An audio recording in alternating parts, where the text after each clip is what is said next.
ଆଧ୍ୟାତ୍ମିକ ଅଧ୍ୟାତ୍ମ ଶବ୍ଦଟି ଜାଣିଲେ ଈଶ୍ୱରଙ୍କର ଚେତନା ଅଂଶଟି ଚିତ୍ତ ଅଂଶଟି ଆମ ଶରୀର ଭିତରେ ଥିବାରୁ ସେଇଟା ହେଲା ସ୍ୱଭାବ ବା ଅଧ୍ୟାତ୍ମ। ଆଧ୍ୟାତ୍ମିକ ଅଧ୍ୟାତ୍ମ ଶବ୍ଦରେ ଇକ ପ୍ରତ୍ୟୟ ହେଲେ ଅଧ୍ୟାତ୍ମ ଇକ ଆଧ୍ୟାତ୍ମିକ। ଇକ ଅର୍ଥ ସମ୍ପର୍କିତ, ସେଇ ସମ୍ପର୍କରେ ଈଶ୍ୱରଙ୍କ ସମ୍ପର୍କରେ ପରମାତ୍ମା ପରବ୍ରହ୍ମଙ୍କ ସମ୍ପର୍କରେ ଯାହା ସବୁ ଆମେ ଜାଣିବା, ଯାହା ସବୁ ପଢ଼ିବା, ଯାହା ସବୁ ବୁଝିବା, ଯାହା ସବୁ କାର୍ଯ୍ୟରେ ଲଗେଇବା ତାହା ହେଲା ଆଧ୍ୟାତ୍ମିକ। ଅର୍ଥ ଈଶ୍ୱର ସମ୍ପର୍କିତ ସବୁକିଛି ଜ୍ଞାନ ବୁଦ୍ଧି ବିବେକ କାର୍ଯ୍ୟ ଆଚରଣ ବ୍ୟବହାର ଈଶ୍ୱର ସମ୍ପର୍କିତ ଯାହା ଏଇସବୁ କିଛି ତାହା ହେଲା ଆଧ୍ୟାତ୍ମିକ।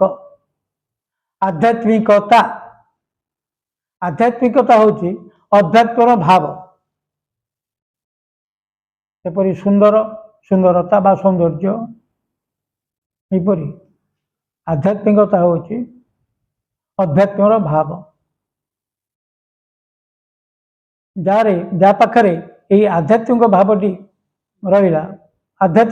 ରହିଲା, ଆମେ ତାକୁ ଆଧ୍ୟାତ୍ମିକତା କହୁ। ଆଧ୍ୟାତ୍ମିକ ବାଦ ହେଉଛି ଗୋଟେ ଚିନ୍ତାଧାରା।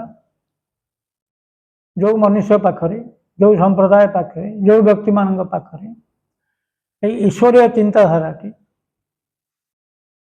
ଭଗବାନଙ୍କର ଚିନ୍ତାଧାରାଟି ରହିଲା ବା ସେମାନେ ସେଇ ଅନୁସାରେ ପ୍ରଚାର ପ୍ରସାର କଲେ, ତାକୁ ଆଗେଇ ନେଲେ, ତାକୁ ଆଚରଣ କଲେ, ତାକୁ କାର୍ଯ୍ୟରେ ଲଗାଇଲେ, ତାକୁ ହୃଦବୋଧ କଲେ, ସିଏ ହେଲା ଆଧ୍ୟାତ୍ମିକ ବାଦ। ବାଦ ଅର୍ଥ ଏକ ଚିନ୍ତାଧାରା, ଈଶ୍ୱରୀୟ ଚିନ୍ତାଧାରା ହିଁ ଆଧ୍ୟାତ୍ମିକ ବାଦ।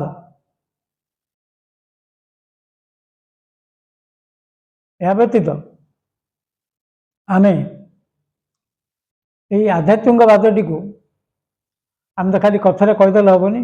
ଜ୍ଞାନ ଅର୍ଥ ଦୁଇଟି, ଜାଣିବା, ତାକୁ କାର୍ଯ୍ୟରେ ଲଗେଇବା।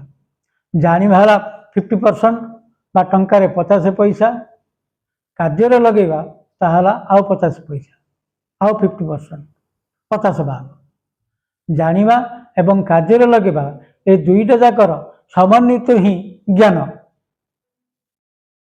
ଆମେ ଖାଲି କେବଳ ଜାଣିଦେଲେ ଯେ ଜ୍ଞାନ ହେଇଗଲା ଅର୍ଧ ଜ୍ଞାନ, ତାହା ନୁହେଁ। ଜାଣିବାଟା ହେଉଛି ଅର୍ଧ ଜ୍ଞାନ, ଆଉ ଅଧିକ କାର୍ଯ୍ୟରେ ଲଗେଇବା। ଆମେ ଜାଣୁଛେ ପିଲାବେଳୁ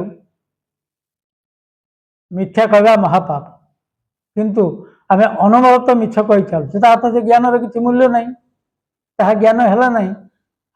ମିଛ କହିବାନି, ସତ କହିବା, ଏଇଟା ଯଦି ଆମର ଆଚରଣରେ ରହିଲା ତାହେଲେ ଜ୍ଞାନ ହେଲା ସମ୍ପୂର୍ଣ୍ଣ ଜ୍ଞାନ।